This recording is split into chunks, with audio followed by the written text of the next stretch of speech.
Welcome. This is all minus one quick shots. Folks, today I want to talk about something a little bit different, a little bit more personal. Not personal to me, personal to you. Personal to you in that I want to ask you a question. What are you doing that is a waste of your time? Now, we all waste time. We all need novelty. Novelty is actually just a part of our being, our nature, of our species. And the problem is that novelty does not get things done. We have to basically set goals and do things repetitively and work diligently in order to accomplish things. Whereas novelty is essentially anything that entertains me in the moment that is new, right? And therefore you cannot continue forever. So I guess the question is, what is your distraction in life? What is keeping you from completing your task, the things in which you are set out to do on a daily basis? Now, for me, I am a person who does not sleep well. So if that is not basically regulated very, very, very well for me, then I can get distracted very easily. And then my mind isn't working well and I'm in a bad mood. And so then on top of that, I'll start going on the internet rabbit holes or something. I'll get distracted in my phone and I won't be doing work. So how do I avoid that? Well, I schedule out my sleep schedule. And I have a period of time and when I want to get up versus when I might get up because I sleep later. And for me, I leave a little bit of leeway in there, right?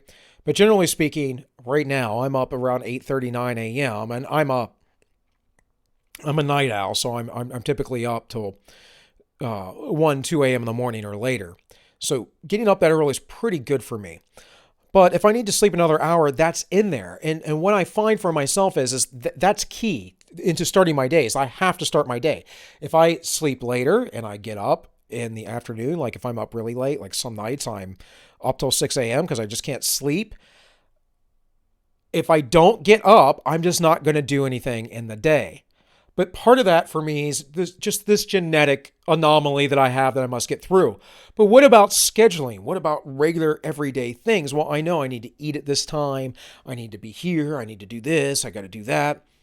Well, how does that work? Well, for most of you, you're already scheduled. And I say that by you haven't thought much about it, but your work demands that you show up at a certain time. Therefore, whatever you're doing in the morning, you're getting up, you're getting your shower, you're getting your coffee, you're running to work, whatever I did for years, for almost 20 years, doing this kind of stuff.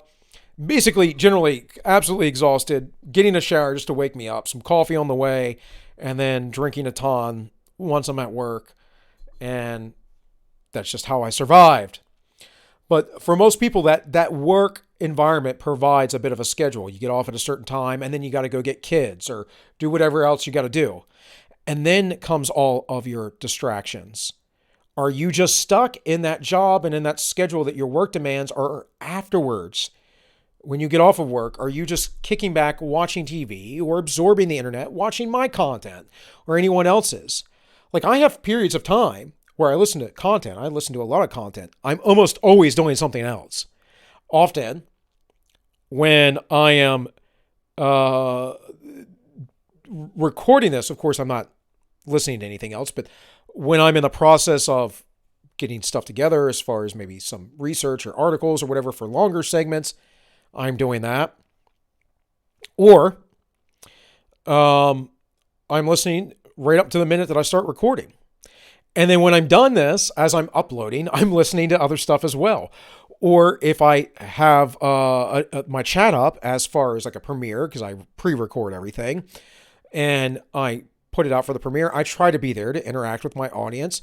But often I'm listening to other things or cleaning my garage or cooking dinner or doing whatever else I must do, or eating dinner for that matter. I might be working out. It depends. but I'm trying to schedule out my day and I'm trying not to waste any time. And the time that I do waste, I'm saving until the very end of my day because I want to relax and I want to spend time with my family, with my daughter. And that's very important, that social interaction. So again, what are you doing that is distracting you? What are you doing that is scheduling priorities of your time? One of the reasons why just a few weeks back I started doing releases at a very specific time and schedule is because, again, with my sleep schedule, it kind of got squared away a little bit, and I've been struggling with it for quite a while. And I said, well, I'm going to set this parameter. I'm going to do it at this time. And instead of me releasing stuff at 7, 8 o'clock at night like I was like, I'm going to make sure that my quick shots, which are easier to do for me, are going to be done and out by 3 p.m. Eastern every day. And I said, any longer segment is going to be out at 6 p.m. Eastern, and I'm going to be done because by that point in the day, I am looking towards family stuff, events, whatever else. And now I have something new on my schedule because I have 11 weeks, yesterday being the first day starting this, of birthing classes. And I've been through this before, but we're actually going through a very specific method that's lesser known called the Bradley method. In any case, that's all my wife, but perfectly happy to oblige her because we both want a good natural birth and not one that is basically dictated by doctors who do all kinds of crazy stuff that is basically for their convenience and not the mothers nor the babies. In any case, guys, there's a great book, very simple language, very easy read, called Discipline Equals Freedom by Jocko Willink. Now, Jocko didn't come up with the idea, nor did I, but I am a proponent of it. And the more organized, the less chaos your life is, the more freedom you will find that you have, the more time you will have to relax and spend with your loved ones. But that requires that you cut out the time you are wasting. That requires that you schedule yourself. That requires that you set limitations on yourself. Now, sometimes if it's a work thing, you're going to have to work later because you just didn't get it done in time. I understand that. But you should be very, very strict with yourself. And the point of me talking about this and bringing this up is because I want you to start thinking about how much time do you waste in the day. This morning, when I got up, I probably wasted an hour messing around on my phone that I shouldn't have while I was drinking coffee. Now, I waste an hour every morning drinking coffee because I wake up with really bad sleep inertia. So it takes me a while to kind of get out of the groggy state. But that's part of my morning routine. For me, that's scheduled.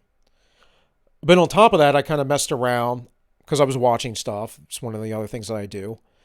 I start my day off with media, with news.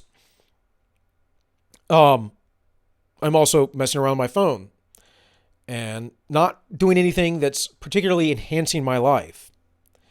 And I'm using myself here as an example because I am not perfect. Now, most days I don't do this, but some days I do. And it is a question because time is the only real, true, precious commodity that you will never, ever gain back. And it becomes more and more important the older you get because the less of it you have. And in fact, none of us know how much time we actually have, but we do know that there is time to do things seemingly. And a lot of people say, never enough time, never enough time. If there is never enough time, you better be a pretty busy person. So again, how much time are you spending on Facebook, on Instagram, on Twitter, on whatever else that is just fruitless in your life? And again, I'm not saying that there isn't a time and a place for novelty. We need novelty. But what is it?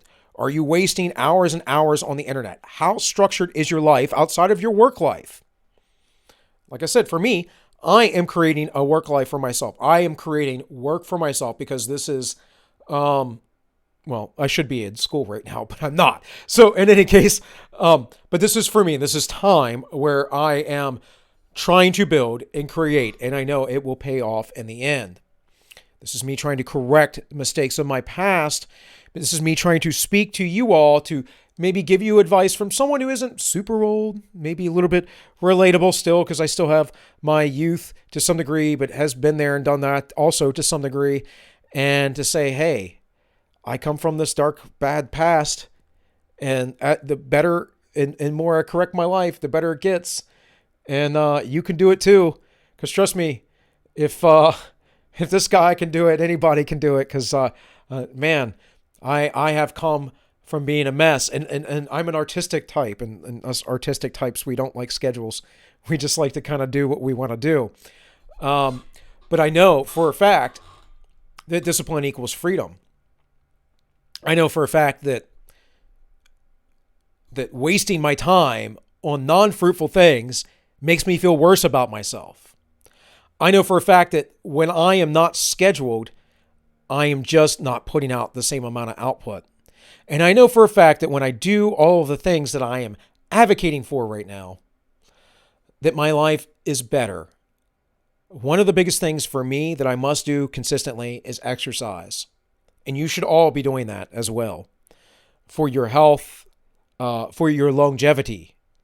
And I don't just mean, so you can make it till you're 80 years old, because most of us will on a bunch of pills or whatever else. I mean, so that you can have a fullness of life when you are 80 years old. So you're mobile. So you're not a crippled. So that you can enjoy your grandchildren and your great-grandchildren. Guys, these things are very important. And it goes back to the whole theme of what I like to talk about, and that is building a strong society. Because we have a society right now that says, do whatever you want, be as hedonistic as you want, be as lazy as you want, don't schedule anything, be the best you, don't fat shame anybody, because, big, beautiful bodies and people are perfectly healthy when they're overweight and they're out of shape. And it is all a big death cult. It is all antithetical to reality, and most of us know it. Most of us know it, and those that embrace it usually embrace it because, well, they know it too, but they like to make excuses for themselves. They like to be stuck where they are at. And folks, that's a death sentence. That's a death sentence for your soul. Never be stuck where you are at. Continue to grow. That is, in my opinion, anyone who says that they're in the faith and in Christianity, a commandment. You must continue to grow. You must continue to grow in the Lord and within yourself and in the world, in your community, in your spheres, with your relations. You must continue to grow. And the only way you're going to do that is by cutting out things that hinder your growth.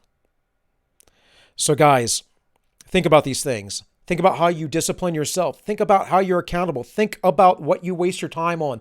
How much novelty do you really need? And what are you doing to seize the day? With all that said, this has been All Minus One Quick Shots, and I wish you all well.